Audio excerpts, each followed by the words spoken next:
Hello और नमस्ते दोस्तों, स्वागत है आपका द सिनेमा कल्ट में। एंड आज जो मैं मूवी एक्सप्लेन करने वाला हूँ वो एक real life female serial killer Aileen Wuornos के रियल लाइफ पर बेस्ड है।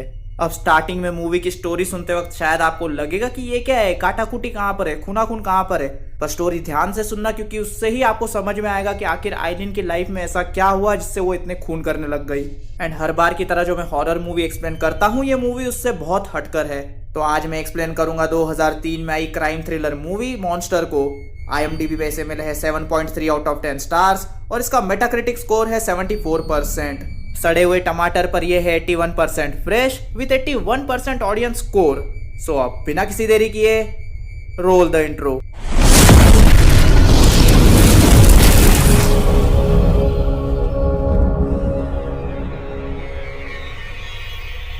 मूवी शुरू होती है और हम एलिन की आवाज सुनते हैं। एलिन इस मूवी की मेन कैरेक्टर है जो कि हमें बताती है कि कैसे वो छोटी सी उम्र से ही प्रोस्टिट्यूशन के काम में गई थी और फिर कैसे उसकी लाइफ खत्म हुई।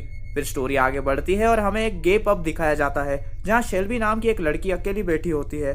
उसका दूसरी लड़कियों की तरफ अट्रैक्शन देखकर हमें पता चलता है कि वो लेस्बियन है और शायद इसलिए वो यहाँ आई है। Why are you gay? तभी वहाँ एलिन आती है और वो भी अकेली थी। फिर वो वहाँ बैठकर बियर पीने लगती है तो शेल्बी उसके पास आकर बैठ जाती है।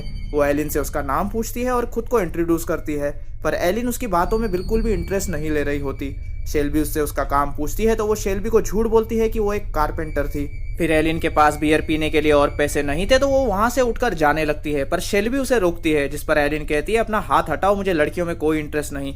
तो शेल्बी उसे कहती है मैं तो बस तुमसे दोस्ती करना चाहती थी क्योंकि यहाँ तुम भी अकेली बैठी थी और मैं भी। तो एलिन वहाँ बैठ जाती है और फिर वो बहुत सारी बियर पी लेते हैं, जिसके बाद एलिन अपने घर जाने की हालत में नहीं होती तो शेल्बी उसे अपने घर ले जाती है। अगली सुबह एलिन उसे बाय बोलकर जाने लगती है तो शेल्बी उसे स्केटिंग क्लब में मिलने को कहती है, जिसके बाद शेल्बी की आंटी उसे आइंदा किसी को भी घर में लाने से मना करती है। दरअसल शेल्बी के पेरेंट्स ने उसे घर से निकाल दिया होता है क्योंकि वो लेस्बियन थी, जिस वजह से वो यहाँ अपनी आंटी के साथ रहती थी। वहीं हम एलिन को देखते हैं जिसके पास रहने को कोई जगह नहीं थी और वो नहाने के लिए भी एक पब्लिक टॉयलेट का यूज़ करती थी। जिसके बाद वो शेल्बी से मिलने जाती है जहां वो दोनों बहुत मस्ती करते हैं, वो वाली नहीं जो आप सोच रहे हो। फिर एलिन शेल्बी को बता देती है कि वो एक प्रोस्टिट्यूट है, पर शेल्बी को इस बात से कोई भी प्रॉब्लम नहीं होती।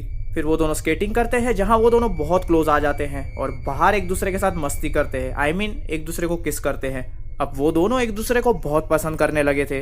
अगले दिन एलिन अपने काम पर चली जाती है, पर जाने से पहले शेल्बी एलिन को रात में पब में मिलने के लिए कहती है। फिर देखते देखते शाम हो जाती है और शेल्बी पब में एलिन का वेट कर रही होती है। वहीं एलिन अपने क्लाइंट को जल्दी काम खत्म करने को कहती है, जिसपे उसके क्लाइंट को गुस्सा आ जाता है और वो एलिन को मारकर बेहोश कर देता है और फिर वो उसका रेप करता है। जब एलिन को होश आता है तो वो देखती है कि उसके हाथ बंधे हुए हैं, जिसके बाद उसका क्लाइंट उससे बुरी तरीके से टॉर्चर करने लगता है, जिससे एलिन को बहुत दर्द होता है और वो बहुत चिल्लाती है, पर वो कमीना इंसान नहीं रुकता। फिर लकीली एलिन की किस्मत चमक जाती है और वो कैसे तो अपने हाथ खोल लेती है एंड मौका मिलते ही वो अपनी गन निकालती है एंड उसके अंदर की सारी गोलियां उस आदमी के बॉडी में उतार देती है। ऐसे कमीनों के साथ ऐसा ही होना चाहिए। फिर वो उसकी बॉडी को ठिकाने लगाकर अपनी चोट को साफ करती है और उसी क्लाइंट के पैसे और कार लेकर सीधा शेल्बी के पास जाती है, जहां वो उसे कुछ नहीं बताती, बस इतना कहती है कि वो ये टाउन छोड़कर जा रही है और वो उसके साथ चलेगी। जिस पर पहले तो शेल्बी मना करती है, पर एलिन के फोर्स करने पर वो मान जाती है। फिर वो एक मोटेल में रुकते हैं और वो वहाँ एक कपल की तरह रहने लगते हैं। कुछ दिनों बाद शेल्बी अपने आंटी के घर जाती है, जहाँ उसकी आंटी सीधा उसके डैड को फोन करती है और उनकी बात शेल्बी से करवाती है। शेल्बी अपने डैड को बोलती है कि अब वो अपनी लाइफ में खुश है और वो उनसे अब मिलना नहीं चाहती। जिसके बाद वो मोटेल में वापस आती है। मोटेल में एलिन उसे बताती है कि अब उसने प्रोस्टिट्यूशन का काम छोड़ दिया है। तो शेल्बी बोलती है अब पैसे कहाँ से आएंगे। तो एलिन कहती है अब वो एक जॉब करेगी। फिर वो जॉब के लिए बहुत सारी जगह जाती है, पर उसके पहले के काम और क्रिमिनल रिपोर्ट्स को लेकर उसे जॉब नहीं मिलती। फिर वो परेशान हो जाती है और घर वापस आ रही होती है कि तभी वहाँ एक पुलिस वाला आता है और वो एलिन को पकड़कर अपने साथ ले जाता है। एलिन को लगता है कि वो उसे उस मर्डर के लिए पकड़कर लेकर जा रहा है, पर वो कमीना ऑफिसर कार को एक जगह रोकता है और एलिन का रेप करता है। जब डिप्रेस्ड एलिन घर आती है तो उसकी लड़ाई शेल्बी से हो जाती है क्योंकि शेल्बी को भी चोट लगी थी और ऊपर से एलिन को कोई काम नहीं दे रहा था। फिर लड़ाई बढ़ने की वजह से एलिन के मुंह से निकल जाता है कि उसने एक आदमी को मारा है क्योंकि वो उसका रेप करके उसे टॉर्चर कर रहा था। फिर अगले दिन एलिन रात को प्रोस्टिट्यूशन के लिए बाहर चली जाती है और उसे एक क्लाइंट मिलता है, पर वो वहाँ पैनिक करने की वजह से उस आदमी को भी मार देती है और उसकी कार चुरा कर घर वापस आ जाती है और उसके पास से लिए हुए पैसे शेल्बी को देती है। जिसके बाद वो दोनों बहुत सी जगह बदलते हैं और अब आइलीन के मुंह को खून लग चुका था जिस वजह से वो इसी तरह बहुत से लोगों को मार देती है। पर एक दिन जब ये दोनों कहीं जा रहे होते हैं तो उनकी कार का एक्सीडेंट हो जाता है। उस टाउन के लोग एम्बुलेंस को बुलाने की बात करते हैं, पर आइलिन उन्हें मना कर देती है, क्योंकि अगर एम्बुलेंस आती तो पुलिस केस होता, और अगर पुलिस केस होता तो आइलिन पकड़ी जाती। इसलिए वो कैसे तो खुद को और शेल्बी को संभाल कर उसी कार में वापस जाती है। जिसके बाद वो रास्ते में उस कार को पार करके शेल्बी को फिर से मोटेल लेकर जाती है, जहाँ शेल्बी के बार बार पूछने पर वो उसे बताती है कि उसने बहुत सारे लोगों को मारा है और ये सारे पैसे उन्हीं लोगों के थे। तो शेल्बी डर जाती है, क्योंकि उसे विश्वास नहीं होता कि आइलिन ये सब धंधे कर रही थी। पर आइलिन उसे बताती है कि पुलिस को अब तक उन मर्डर्स के बारे में कोई भी सबूत नहीं मिले हैं और वो पकड़ी नहीं जाएगी। पहले तो शेल्बी को कुछ समझ नहीं आता, पर आइलिन के बहुत बार समझाने के बाद वो मान जाती है। फिर आइलिन का मर्डर करने का सिलसिला ऐसे ही चलता रहता है। एंड एक दिन वो एक बूढ़े आदमी से मिलती है और हर बार की तरह वो उसे भी मौत के घाट उतार देती है। पर उसका पर्स चेक करने पर उसे पता चलता है कि वो आदमी एक पुलिस वाला है, जिससे आइलिन काफ़ी डर जाती है और वो सीधा शेल्बी के पास जाकर उसे बताती है कि उसने गलती से एक पुलिस वाले को मार दिया है एंड उन्हें इस जगह से तुरंत निकलना होगा। तो शेल्बी उसे कहती है कि हम बिना कार के कहीं नहीं जा सकते, तुम जाके एक कार लेके आओ। तो आइलिन बाहर एज अ प्रोस्टिट्यूट बनकर एक आदमी की कार में बैठती है, पर वो आदमी आइलिन का यूज़ करने की बजाय उसकी हेल्प करने की बात करता है। वो कहता है कि वो उसे एक जॉब और एक अच्छी लाइफ भी देगा। पर आइलिन उससे कार को साइड में लगवा कर उसे गन पॉइंट पे ले लेती है, जिसके बाद वो उस बेचारे को भी मार देती है। एंड जैसे आइलिन ने इस बेगुनाह इंसान को बेवजह मार दिया, इसी से हमें साफ पता चलता है कि अब वो पूरी तरह एक मॉन्स्टर बन चुकी है। फिर वो उसकी कार लेकर शेल्बी के पास जाती है। वहीं हम देखते हैं कि अब पुलिस वालों को उस एक्सीडेंट हुई कार से इनके बारे में पता चल चुका था और अब वो इनकी तलाश में थी। तो आइलिन शेल्बी को अकेले टाउन से बाहर भेज देती है ताकि पुलिस उस तक न पहुंच सके।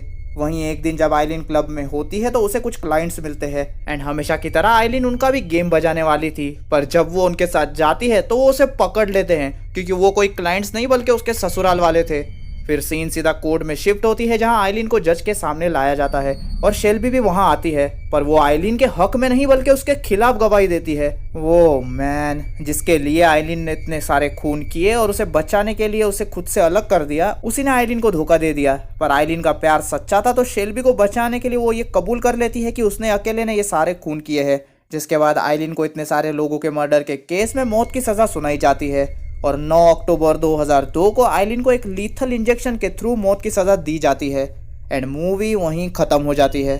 अब बात करते हैं इस मूवी के थ्योरी के बारे में। जैसा कि मैंने आपको स्टार्टिंग में ही बताया था कि ये मूवी आइलिन वॉर्नोस के रियल लाइफ पर बेस्ड है और उन मैडम को जब कोर्ट में इतने खून की वजह पूछी गई थी तो उन्होंने बोला था कि उन सब ने उसका रेप किया था, पर बाद में मैडम अपना बयान बदल कर बोलने लगी ये सब उसने अपने सेल्फ डिफेंस में किया। एंड बाद में जो उसने बोला उससे पूरा कोर्ट हिल गया। मैडम ने एंड में बोला कि उसे चोरी करते वक्त कोई सबूत नहीं छोड़ना था, इसलिए उसने ये खून किए। एंड जज समझ गया था कि वो साइको हो चुकी है, इसलिए उन्होंने तुरंत आइलिन को मौत की सज़ा सुना दी। एंड अब भी आइलिन वॉर्नस को अब तक की सबसे खतरनाक सीरियल किलर माना जाता है, क्योंकि वो जैसे जैसे खून करती उसके खून करने का तरीका और भयानक होता जाता। एंड वो सच में क्यों उन लोगों को मारती थी ये तो सिर्फ वही बता सकती थी। अब आपको इसका रीज़न क्या लगता है मुझे कमेंट सेक्शन में बताओ। एंड इसी के साथ ये था मेरा 2003 की मॉन्स्टर मूवी का complete explanation with theories and details, और मुझे उम्मीद है कि आपको ये मूवी पसंद आई हो। अब हर बार की तरह अगर वीडियो अच्छी लगी है तो प्लीज़ वीडियो को एक लाइक कर दो, और अगर नहीं अच्छी लगी तो भी वीडियो को एक लाइक कर दो। आपको एक्सप्लेनेशन कैसा लगा मुझे कमेंट सेक्शन में बताओ। इस वीडियो को अपने दोस्तों के साथ शेयर करो, और अगर चैनल पर नए हो तो चैनल को सब्सक्राइब करके बेल नोटिफिकेशन आइकन ऑन कर दो, ताकि जैसे ही मेरी कोई न्यू वीडियो आए तो आपको सबसे पहले पता चले। एंड अगर आपको जानना है कि मेरे आने वाली वीडियोस किस मूवी पर होने वाली है, या आपको मेरी प्रीवियस मूवीज़ की लिंक्स चाहिए, तो मेरे टेलीग्राम चैनल को सब्सक्राइब करो। दोनों का लिंक आपको डिस्क्रिप्शन में मिल जाएगा। अब इसी के साथ मिलता हूँ मैं आपसे अगली वीडियो में, और तब तक के लिए stay with the cult. Whistle बजी हुई सुबह, स्टार्ट उसने ऐसा किया लाइफ की रेस में आगे बढ़ा। ऑफिस पहुंच किया कमाल, सबने पूछा क्या खा के आए बॉस। बॉल को फिर ब्लॉक किया, ड्रिबल किया, स्कोर किया। क्या खा के आए बॉस। अक्का पब्लिक को मालूम है, तेरे को नहीं मालूम। नहीं। फिनिश लाइन को किया क्रॉस। क्या खा के आए बॉस। एक डब्बा शेजवान चटनी के साथ।